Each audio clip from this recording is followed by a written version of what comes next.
Good morning, good afternoon, or good evening, everyone, depending on where you are in the world. This is Ryan Crodel at Valencell. Thanks again for joining us today. I really appreciate you taking time out of your busy schedule.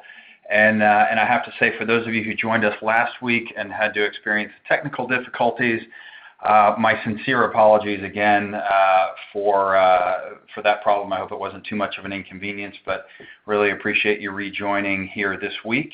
And so we will jump right in here in about a minute or so, but I wanted to take a couple of minutes up front just to go through some logistics and housekeeping things. I'll go through some prepared slides we have here, but look forward to questions or topics that you'd like me to dive deeper on as we go through the presentation. So as you have questions, please do submit those through the webinar interface, and I will get to those as they come up. I also have some time set aside at the end of the presentation here for Q&A. So as those questions come in, or at the end, we'll take those questions. I'll read those questions out loud and then answer them for the group. So with that, we'll go ahead and get started here. I think most of you probably know at least a little bit about Valencell, but quick intro to Valencell. We make the biometric sensor systems that go into wearable devices, hearable devices, and medical devices of all kinds. So the optical heart rate sensors that go into those devices are the foundation of our technology, but as you'll see, there are capabilities far beyond just basic heart rate that you can do with this technology. It is significantly challenging to integrate this technology into wearable devices, and we've been doing this for about 10 years now, actually a little over 10 years now. And as you can see, we've been involved in more than 40 different product development cycles and integrating this technology into wearable devices, hearable devices, and medical devices of all kinds. So what I want to share with you today is the lessons we've learned over the course of all of those projects, and hopefully help you avoid some of those mistakes, some of those pitfalls that we've had to that we've encountered and had to resolve over the course of these various product development cycles. So I wanted to start off with just a basic overview of how the technology works. You'll understand how this applies as we go through some of the lessons learned. But it uses a methodology called Photoplethysmography, or PPG for short. There will not be a quiz on how to pronounce Photoplethysmography at the end, so don't worry about that. We'll call it PPG from here on. But a little bit about how it works is basically it shines light into the body and measures how much of that light is reflected back that is based on blood flow. Now, of course, the light that comes into that detector is not just that light that's reflected off the blood flow. There's a bunch of other light and optical noise that comes into that detector that needs to be accounted for, and we'll go into that in more detail as we go along here. But as just a quick baseline understanding of how the technology works, it's all optical, of course. It shines light into the body at various locations depending on where the sensors are located, and utilizes the light that is reflected off of the blood flow, the blood vessels, the arterioles, and uses the difference between the fact that when your heart beats, those blood vessels and arterioles expand and therefore absorb more light than when it's not beating and those blood vessels absorb less light. At a very high level, that is how the technology works. And so this, of course, is being integrated into a variety of different form factors today. In the wearables and hearables space, everything from smartwatches to fitness bands, sports watches, wireless earbuds, and more recently the trend around true wireless earbuds, those earbuds that don't have a physical connection between the two earbuds themselves. You can see those here on the right. More and more of those are coming to market, or in market now, and you'll see a lot more of those coming to market later this year and in 2018 as well. And this does not even include any of the personal health or medical devices that this technology is being integrated into as well. You'll see, again, a lot more of that coming to market later this year and into 2018 as well. Some of the top challenges that we see in utilizing this technology in these devices, and this is by no means a comprehensive list.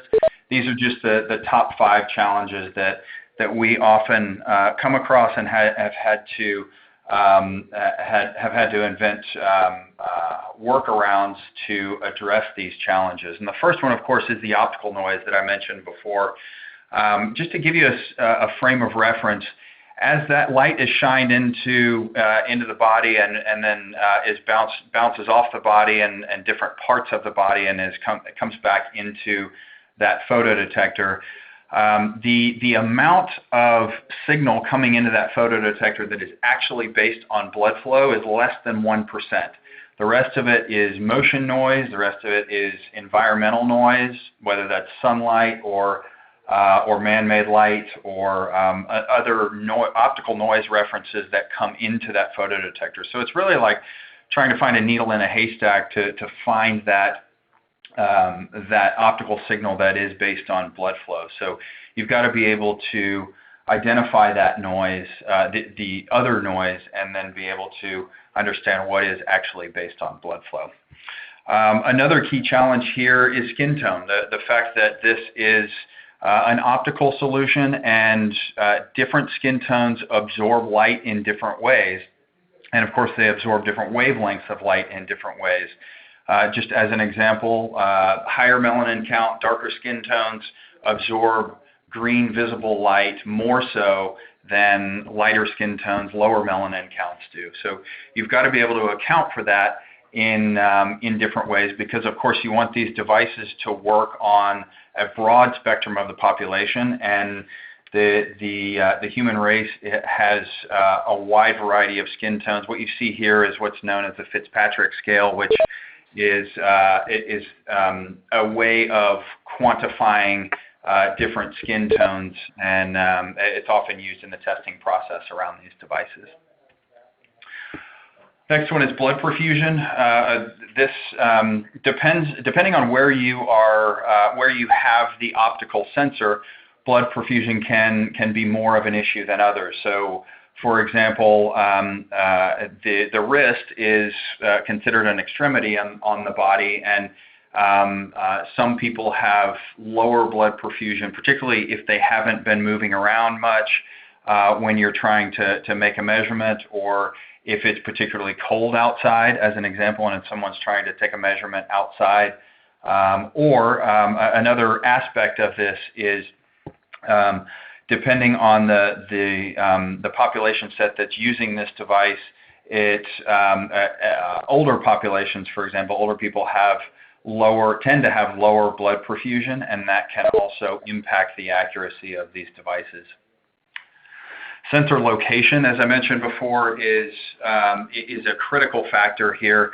A lot of people like to wear things on their wrist, and a lot of these devices are designed for the wrist. But it just so happens that the wrist is an extremely difficult place to measure biometrics optically. If you think about the physiology of the wrist, there's bone, there's muscle, there's tendon, and there tends to be a lot of local motion, i.e. you're moving your hands, you're moving your arms quite a bit, even when I'm just moving my hands and arms when I'm talking now. All of those things have a tendency to scatter that light that's being shined into the body even more so than it already is by just the factor of having it have to go through skin and tissue and blood vessels. So the wrist is a big challenge. The ear is kind of the opposite end of that spectrum, where from a physiological standpoint, the ear is actually one of the best places on the body to measure biometrics optically, because if you think about the physiology of the ear, it's basically just cartilage and blood vessels and arterioles. So it allows you to, and there's also very little local motion in the ear. Even when your body is in motion, the ear itself has relatively little local motion right there in that location. So it allows you to get a much cleaner signal off of the ear than you can certainly at the wrist and also in other body locations. We'll talk more about that as we go along here. And then the last one is what's known as the crossover problem, and I'll talk about this one in more detail in the next slide, or in the next couple of slides. But a short story here is that the crossover problem is the fact that a lot of these devices, because most of these devices also contain an accelerometer as a way to try to identify the motion noise that's coming into that photodetector. And then, of course, a lot of these devices are using accelerometers for things like step count and cadence and distance and those kinds of things. So what happens, though, in some of these, let's say, less than accurate heart rate monitors have a tendency to lock onto step rate as opposed to continuing to measure heart rate. And I'll explain why that is in just a few slides. So, now that as a backdrop, let's jump into the lessons learned here. And I've got this broken up into 4 different sections. One is just the high-level overarching lessons learned that we'll discuss first, and then I'll dive into specific lessons learned around the hardware and the optomechanical design. Third section is around the software and the algorithms and the firmware that are processing the data coming off of the sensors. And then last but certainly not least is the testing, the validation, and the production ramp-up of this technology. So jumping into the overarching lessons learned, this might sound fairly obvious, but the user experience is absolutely critical, and you've got to start with the end in mind. We see far too many companies who start off here in the middle. And by the way, this diagram is just a start to finish look at how you derive biometrics off of the body here at a sensor module. That sensor data is then fed into signal processing, which results in key biometrics that you're looking for. Those biometrics then can also feed more advanced derivative assessments of that data. And then those, of course, feed a user experience, whether that's in a device itself or on a mobile app, or maybe it's just on an online application. Again, the user experience varies significantly by device and by use case and by industry. But we see far too many people starting in here saying, "Oh, we just want to add heart rate," and don't really have a strong view and a strong vision for what that user experience is going to be, how that user is going to consume that data, what they're going to do with it, and then more importantly, how does that user experience drive customer expectations around the product design, the accuracy necessary for that device or for that user experience, the battery life, how comfortable the device is, how it's worn, how easy it is to use and interact with. Do you need or would your users benefit from a social or community aspect to what you're doing here? We see the most successful projects starting off with the end in mind and then working backwards from there to determine what assessments need to feed that user experience, and therefore what metrics you need to measure to feed those assessments. And then, therefore, how do you get the most accurate metrics to then feed this value chain up through to the user experience? One other, I was going to say side note, but it is an important note here, is that we see far too many companies, and again, this might seem obvious, but we see far too many companies going down this path of finalizing their industrial design before they consider the sensor module integration. And so people fall in love with a particular design and then, again, haven't really thought through the complete user experience down to the sensors required, and in some cases have to make significant changes to the design that they've fallen in love with in order to build that user experience that's going to provide a compelling engagement with their users that, of course, is going to drive higher unit sales. So start with the end in mind, and I touched on this briefly as we walked through this, but I can't emphasize enough that accuracy matters. If a user can't trust the data that's coming off of the device from a biometric standpoint, then there's a halo effect there where they lose faith in other capabilities of the device, and this is a lot of what leads to the relatively high abandonment rates of some of these wearable devices. And what we've got here, I'll do a quick build out of this slide. What we've got here is just a demonstration of why accuracy matters. And in this case, this is more of a sports and fitness use case, but you can see how this will apply in just a few minutes to other use cases as well. What you see here is across the top, we've got heart rate and steps per minute. The gray here is the cadence or the step rate. And this is a physical representation of a common test we do in our testing labs here when we're testing out early prototypes of these devices. Is we'll have on a treadmill or on a bike, have people start off at a relatively slow pace and then ramp that up pretty significantly to get their heart rate up, and then drop that back down to a relatively slow pace, and then ramp it back up and back down again. So, and we of course have two sample heart rate monitors here. One that we affectionately call a mood ring heart rate monitor. Well, we'll say a less than accurate heart rate monitor. It'll show you a number, but it's probably not going to be your heart rate. And then the red here is an accurate heart rate monitor. So one of the challenges in the less than accurate heart rate monitors here is around something that's known as heart rate variability, which measures the time between beats of your heart. It's an indication of overall stress on the body, and the time between beats of your heart have been shown to and are used extensively in sports and fitness use cases, but also health and medical use cases as well. But the ability to measure that, not just the heart rate, but the exact time, and we're talking milliseconds here, the exact time between beats of the heart is extremely difficult to do with an inaccurate heart rate monitor that may be averaging heart rate over the course of 5 or 10 seconds. You're never going to get to that granularity of the beat-to-beat measurements that an accurate heart rate monitor will give you, and therefore you're not going to be able to get to something like heart rate variability. Your heart rate response, not surprisingly, when the activity level goes up, the cadence rate goes up, you will see an increase in the heart rate as well. But in a lot of these inaccurate heart rate monitors, what we see is a significant delay in catching up to that heart rate response. This is also a good indicator it's a good proxy for overall fitness level and cardiovascular fitness, is the heart rate response and then the heart rate recovery, which I'll show you in just a moment.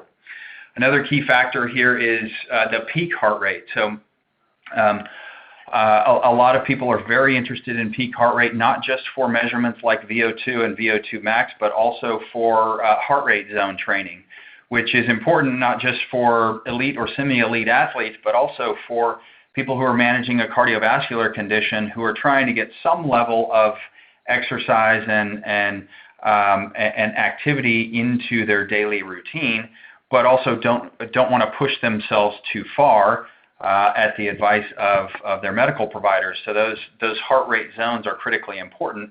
And if you don't have an accurate peak heart rate, you're not going to get to an accurate VO2 max, and your heart rate zones are going to be off as well.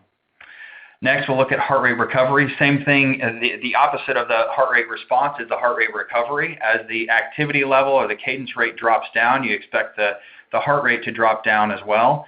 But if you see this type of lag, when in this time frame, when the heart rate is actually down here, you've got an inaccurate reading where it's still way up at the level where it was when the intense activity was going on. And then last but certainly not least is this crossover problem that I mentioned here before. So with this being the step rate, what you'll see sometimes is the heart rate start to track up, and then it will level off, even though the actual heart rate continues to increase and is actually up in here. What you'll see is that leveling off. And how this happens is, if you think about the step rate and the heart rate, particularly in something like a use case of running or jogging, that step rate and heart rate are right around the same numerical value typically in the 120 to 130 up to, let's say, 170, 180 range. The heart rate and the step rate are somewhere in that range, and what you'll find is that a lot of these inaccurate heart rate monitors, again, going back to all of that data that's coming into the photodetector, will misidentify the motion noise that's coming into that sensor and misidentify that as heart rate. And of course, if you're at a steady state jog, that step rate's going to stay relatively steady, and some of these devices will report that as heart rate. So accuracy is critical, because if you come back to this end-to-end user experience here, if you do not have accuracy in those measurements, then you can forget about things like continuous heart rate, VO2, RR interval. RR interval is the input into heart rate variability, and things like energy expenditure, and of course the assessments are also impacted here with a less than accurate heart rate monitor. But it's not just basic heart rate either that's important here. A highly accurate PPG waveform can be used to assess a variety of different biometrics. Most of these tend to be crossing over into more the health and medical space. When you look at things like, I mentioned heart rate variability has applications in health and medical use cases, but also things like breathing rate, cardiac efficiency, blood oxygen levels, blood perfusion levels, and also some of the more advanced capabilities here using PPG waveforms can measure blood pressure with these same type of hardware setups, just different algorithms processing the data. So you can see here the heart rate is kind of the foundational metric, if you will, but then you can also get RR interval. You can get breathing rates by looking at the longer waves here. You can get the perfusion variation in looking at the ratios here from top to bottom, and then the peak amplitude here of each of these individual waveforms can help provide a significant input into measuring something like blood pressure.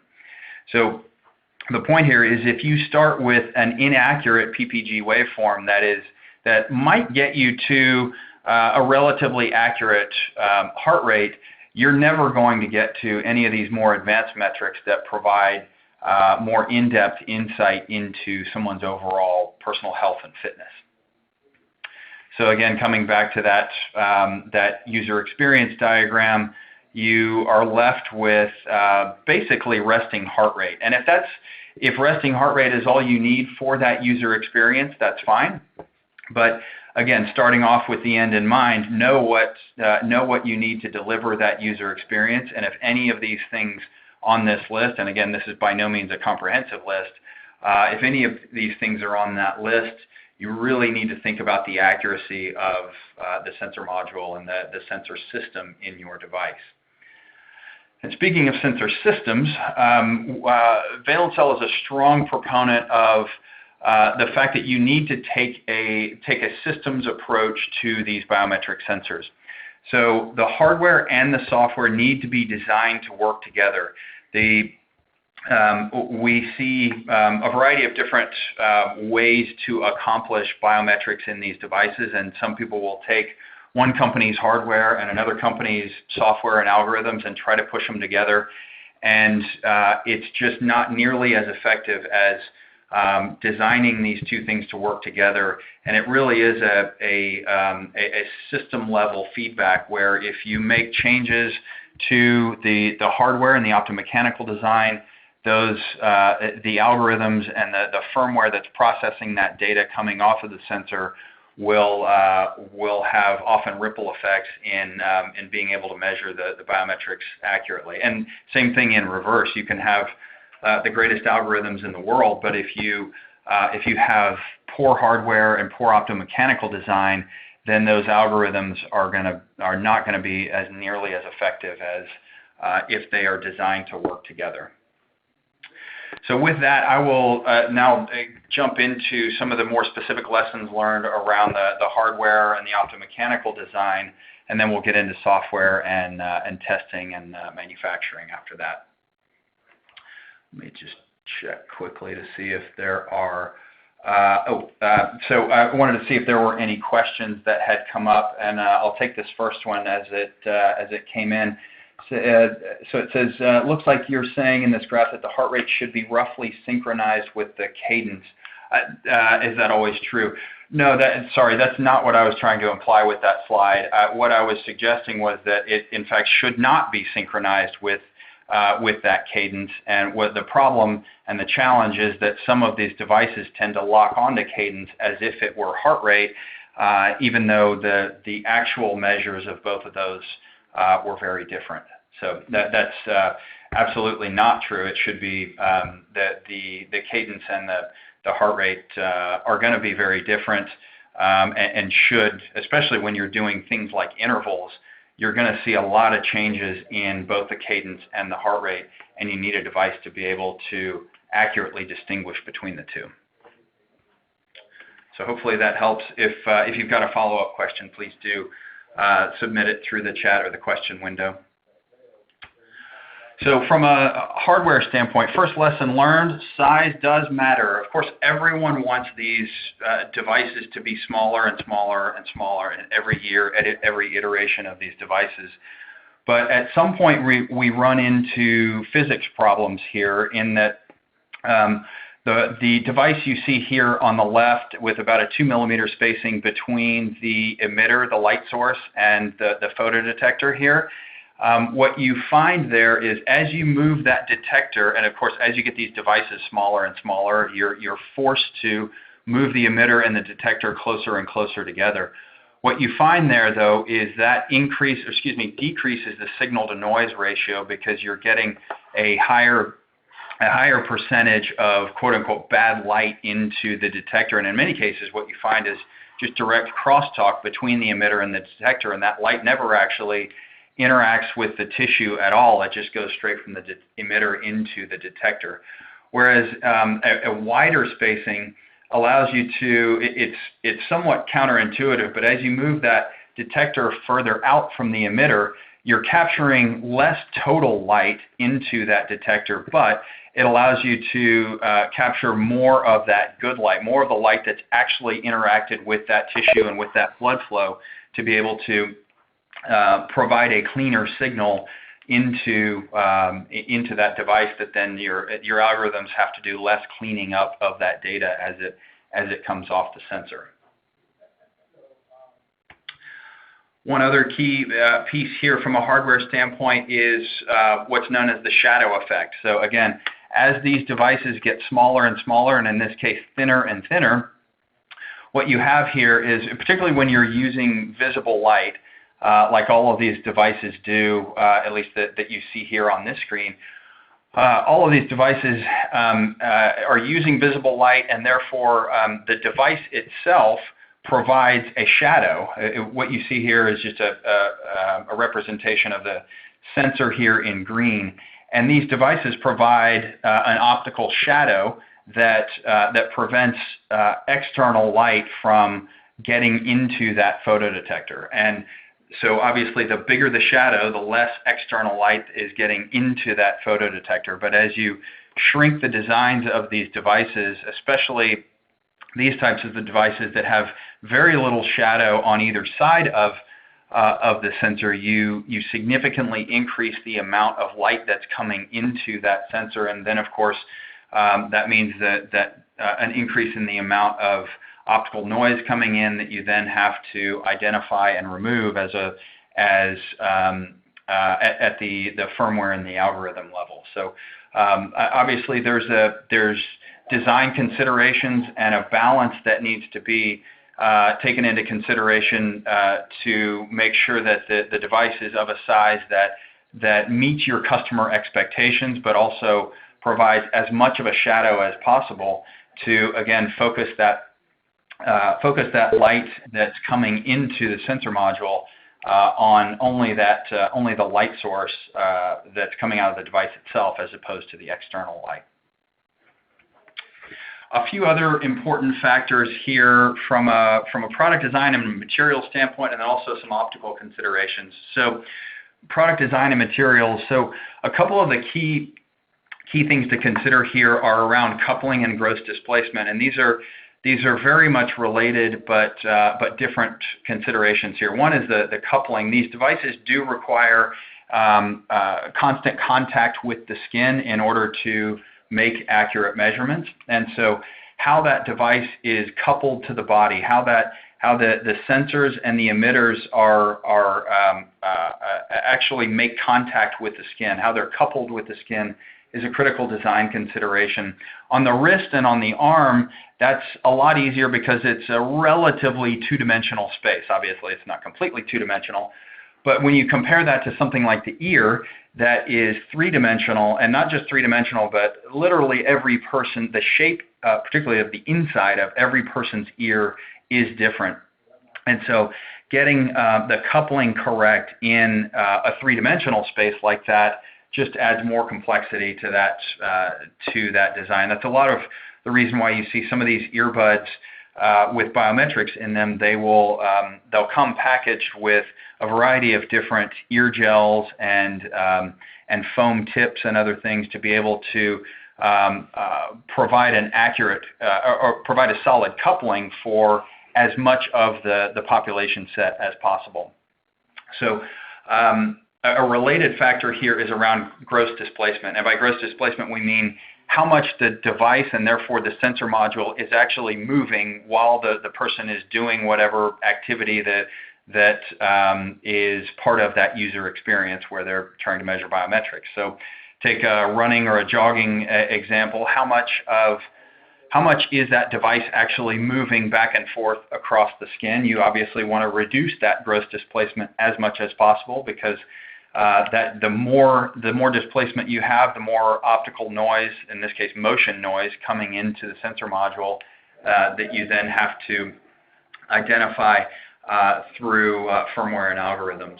So this is also another reason why you see a lot of these devices, the instructions behind a lot of these devices, telling you to wear it snug but not too tight, because you want it snug where it's not going to move very much, but you also don't want them too tight to where it's cutting off blood flow in that particular location where the sensor is.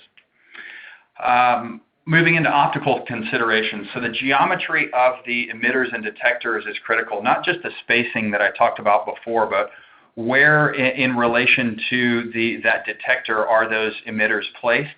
And there are very specific considerations to where those things need to be placed. And again, depending on the design of the device, there's different considerations in terms of how big the shadow is, the shape of the device, where those emitters and detectors can be placed, are all design considerations that you need to take into consideration very carefully. Light guiding is another aspect here, so not just where those emitters and detectors are placed, but the angle at which they are placed and where that light is shining in comparison to the detector is a critical piece here. Ideally, you want the light coming from a multitude of angles so you can get an interrogation of that blood flow in the tissue from a variety of different angles, and you can triangulate which of those signals are actually based on blood flow. So that guiding of that light is a critical factor here as well. And then, of course, wavelength is another significant consideration here from an optical standpoint. I mentioned skin tone as a challenge earlier. One of the ways to get around or deal with the challenge of darker skin tones absorbing green light is using other wavelengths like yellow or amber wavelengths as a way to get that light further down into that tissue and reflected off of blood flow. Another aspect here is back to the earbuds or the hearables. One of the bigger challenges here is the fact that as soon as you wear one of these devices outside, particularly on a sunny day, the sunlight washes out almost all of the visible light just coming through the back of the ear or the side of the ear. And so This is a primary reason why we use infrared light exclusively on our earbud designs, because the combination of infrared light and, of course, filtering on the detector coming in allow us to isolate that infrared light and get around the issue of that sunlight or external light washing out a lot of the visible light in the ear. So again, it's use case and form factor dependent here, but these are all important factors that are going to impact the accuracy and ultimately impact your user experience in these devices. So let me see if there were any questions on that.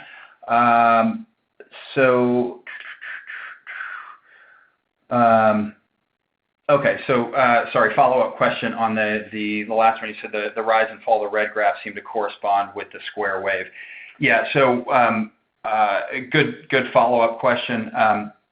You are going to see, of course, as you increase the intensity of the activity, in that case it was step rate, you are going to see a corresponding increase in the heart rate.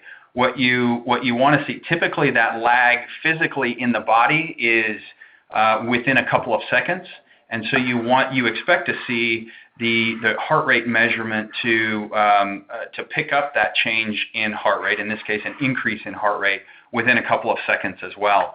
If that lags out to 5 or 10 seconds after the heart rate has actually increased, then that information is not nearly as valuable, because at that point, then as soon as you start dropping off the activity levels, then you will also see a corresponding lag in the readings, and you're not getting. You need that data in real time in that use case, and it's just not as useful if you've got a 5, 10, even sometimes 15-second lag.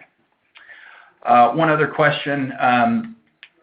It's said that the red light is the future of heart rate monitoring wearables. Have you considered red light instead of green light that would provide better metrics and be less of a headache to get more accurate metrics? Yeah, so we have done extensive testing in using wavelengths across the spectrum, and what we've found is that the green and yellow, or some combination thereof, again, depending on the form factor and the use case, if you need visible light, we have found green and yellow and some combination thereof to be the most accurate. Again, this all has to be designed to work together, so the firmware and the algorithms need to be able to understand that signal coming off of that sensor system. One other thing I'll say here to this question is depending on what you're trying to measure, I'll give you an example, SpO2 or blood oxygenation. That absolutely requires red visible light as well as infrared light to be able to measure the differences in absorption of those two different wavelengths. But again, that is for very specific use cases in measuring blood oxygen, so it's not applicable, I should say, across the board. So let me jump into, just in the interest of time, let me get to the software components here, and then we'll come back to questions. From a software standpoint, what we have found is that getting to a highly accurate PPG signal requires obviously the hardware and the sensor systems that I showed you earlier, but also something that's known as active signal characterization. And this is roughly analogous to active noise cancellation in the audio space, but cancellation is not what we're doing here, and not the best way to process these signals coming in. We specifically characterize this data coming in to be able to identify what's blood flow, what's skin motion, what's body motion, what is sunlight, what's environmental light, what are all of these noise references coming into that sensor, because you certainly want to isolate the blood flow signal, but you also, in order to do that, need to be able to characterize this data, and in some cases you want to use that that motion noise or some of that environmental noise coming into the sensor in a way that helps you get to a more accurate blood flow signal. So it's not as simple as just throwing out everything that is not blood flow. You want to be able to use that data in some cases, again, depending on the metric being measured and the use cases involved. It's not just throwing you don't want to throw the baby out with the bathwater in the signal processing aspect of what you're doing here. Another component here is making it work in your targeted activity or activities. The noise references that are going to be coming through the firmware and the algorithms are going to be different depending on the different activities that a person is doing, whether that's mountain biking or swimming or running on a treadmill or running outside or just typing on a computer or sleeping. All of those different noise references and overall the noise coming into the sensor or coming in from the sensor is going to be different and needs to be accounted for differently in the firmware and the algorithms. So you've got to make sure that the device and the sensor system can identify what's going on and apply the appropriate aspects of the algorithm to that particular activity, again, to get to a highly accurate result. I touched on this also briefly earlier, but heart rate is becoming table stakes these days for wearable devices of all kinds and of all use cases. So what are you going to do next? You got to think about more than just the current device you're looking at, but what about the next iteration of that device, or what about your next device in that family of products? What else are you going to do beyond that? And to that end, so what's in your roadmap, and how does that play out over the course of that existing device and then future devices? But then also, more importantly, do you have a roadmap that you can believe in? Does your team have a demonstrated track record of innovation in biometrics specifically?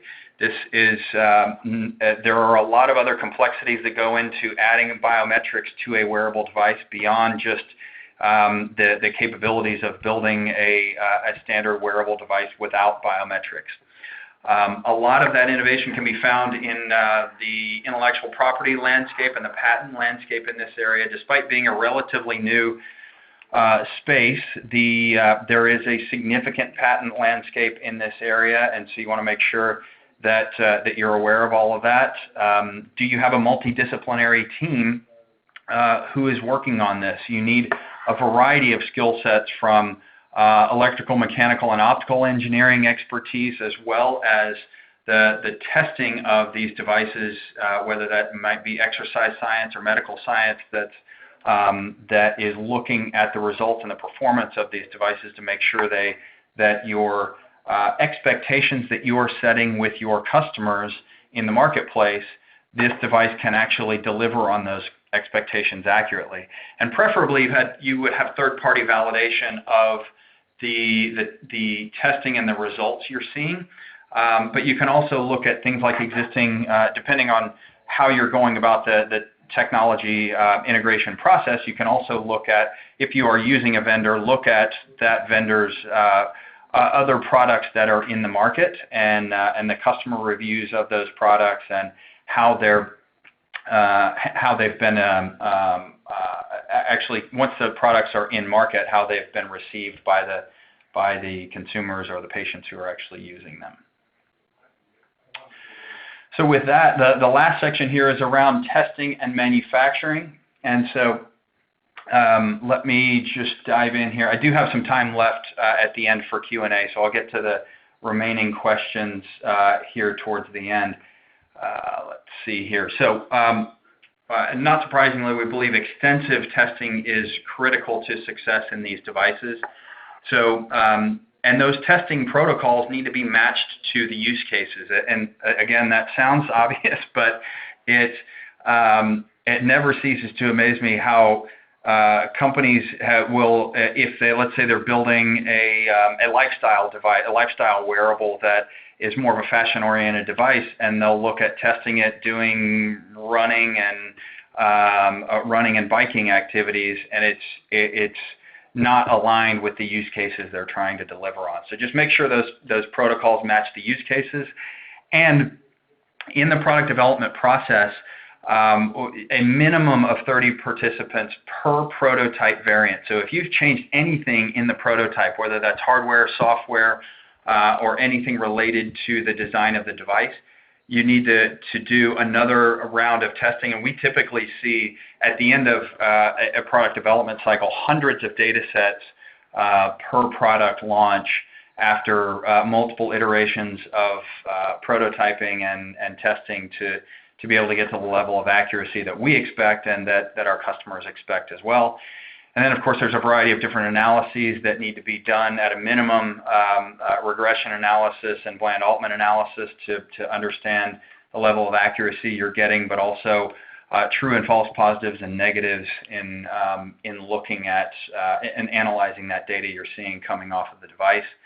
And again, back to independent validation, big proponents of getting these devices and the technology in these devices independently validated, so you're not just drinking your own Kool-Aid, if you will, and what you're seeing in your testing can be replicated by other independent test labs.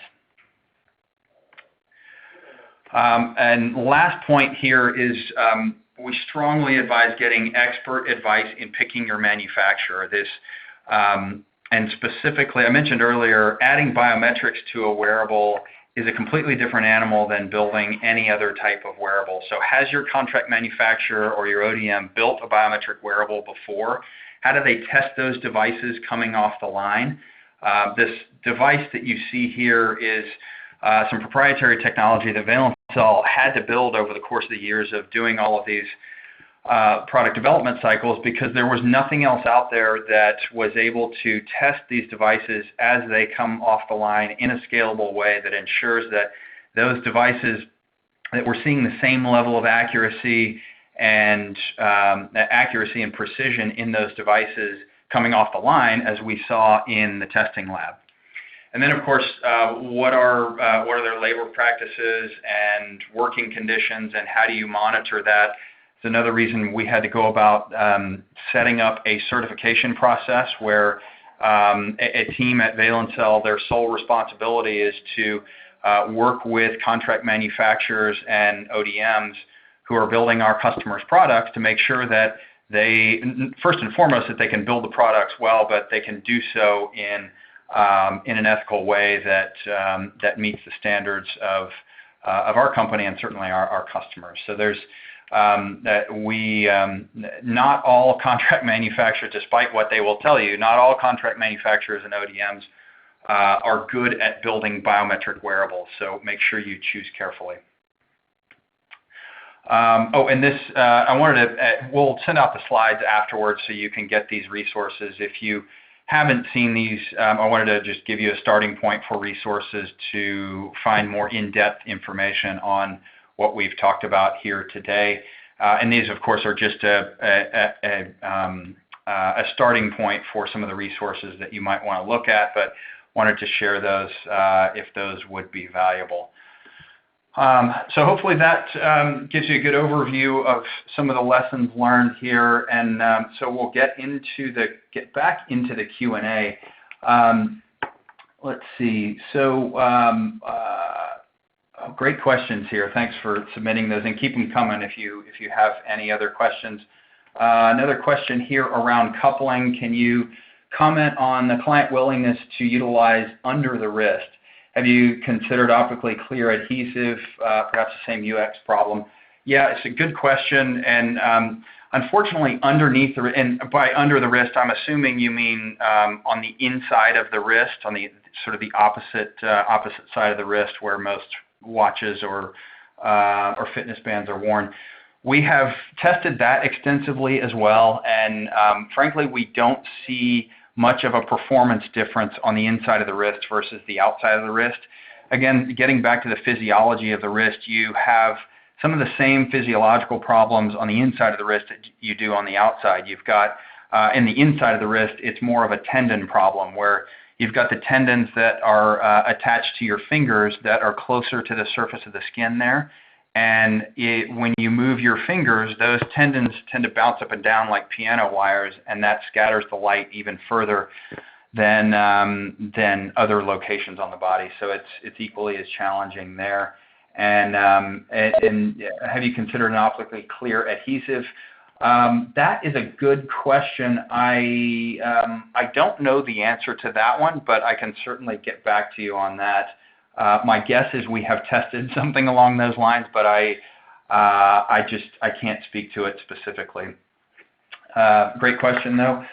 Next question: is the angle or the relative orientation between the emitter and receiver important, even when they're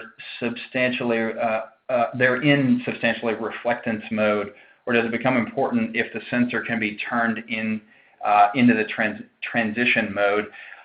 So I think I covered that in the slides throughout the presentation. I'm not quite sure when this question came in. But the short answer, just to reiterate, is that the relative orientation is critical even when they're in reflectance mode. So it's doing the mode switching between the two is significantly challenging, again, particularly during motion. And so it's equally important in either reflectance or transmission mode. And we haven't found so far. We haven't found a way to maintain the level. You'll get readings, but we haven't found a way yet to maintain the level of accuracy required. Again, that we expect and that our customers expect.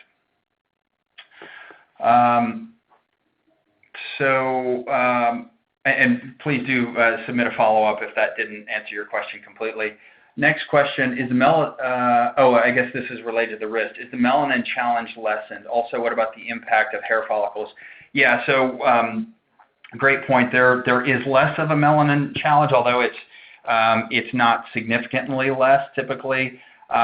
Typically there is less of a hair follicle challenge, but that's more of a corner case than what we've seen. We've gotten the technology to a point now where, unless you're talking about significant hair blockage on the top of the wrist, there's not that much of a difference in performance. And again, it doesn't make up for the physiological problems on either side of the wrist. Let's see, next question. Let's see, regarding testing. So at what, testing with 30 subjects, at what stage in prototype design do you do studies of this size? Or perhaps phrased differently, what type of instrument is considered a prototype for you? Okay, yeah, great question. So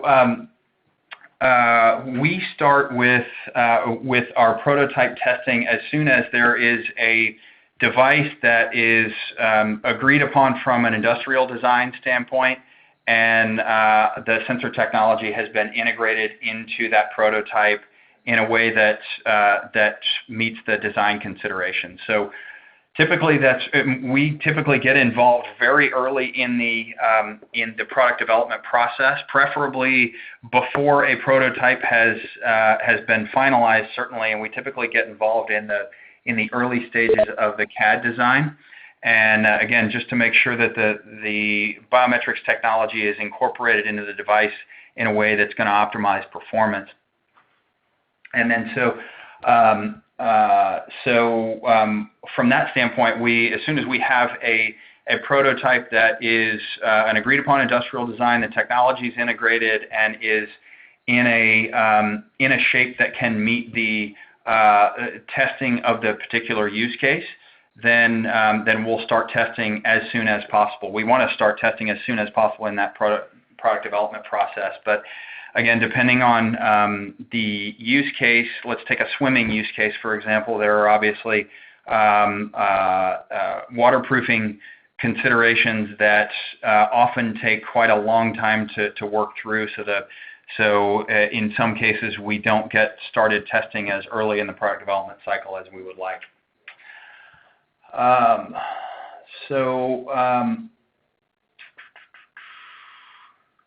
Let's see, next question. can you refer me to any data on the effect of the relative emitter-receiver orientation on the performance in the reflectance mode, particularly around accuracy? Great question, and I'm going to have to get back to you on that. I don't know off the top of my head of any of the public data available on that, but I will certainly get back to you on that and provide any references around publicly available data that we have. Depending on what your interest is in there, under NDA we can share our experience in that realm, but I'll look for publicly available data as well to share with you.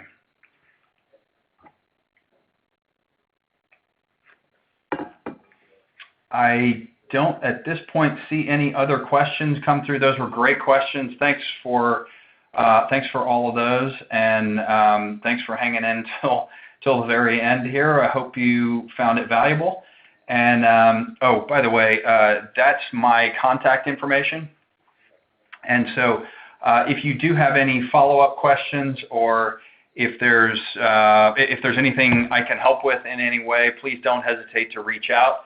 And would love to talk to you more about this if that's of interest. So thanks again for everyone's time. I really appreciate you taking time out of your busy schedules, and I hope you found this valuable, and have a great day. Thanks, everyone.